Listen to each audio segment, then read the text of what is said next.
Yo, what's up, players? Yeah, I'm a little faded, but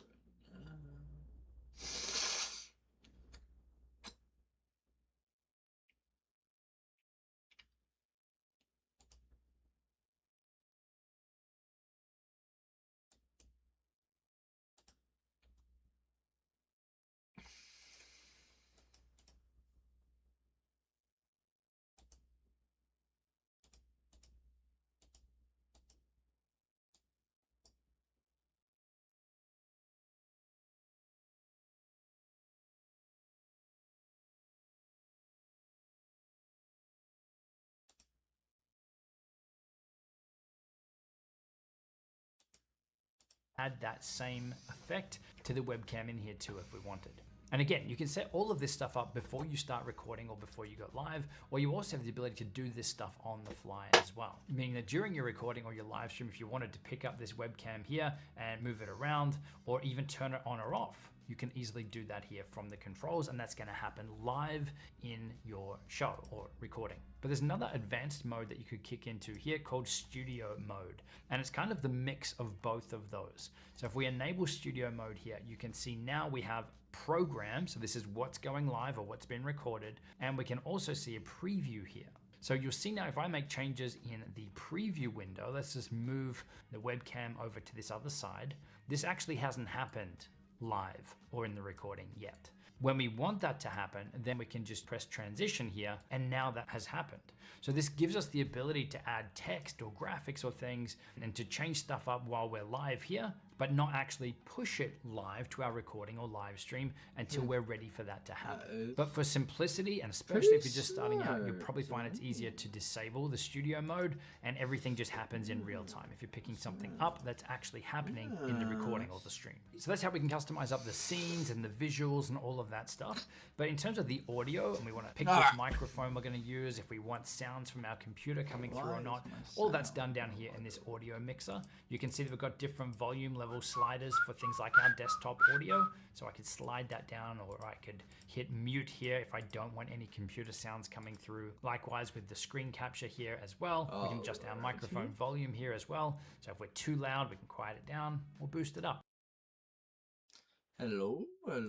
If we want to dial things in even further, we can press the settings button down here, and we can really dial in some of this stuff, like your balance, your sync offset, audio monitoring, if you want it for certain audio things. Again, much more on the advanced side of things. But if you've got multiple microphones and things in your computer, then to actually pick which one this default microphone is, that's actually back over here under settings again, and under audio, and then we can choose our mic auxiliary audio. It's just currently set to default, but we can actually pick which one that is. So if I wanted to use my Rode microphone here, I can lock that down at this point and choose OK.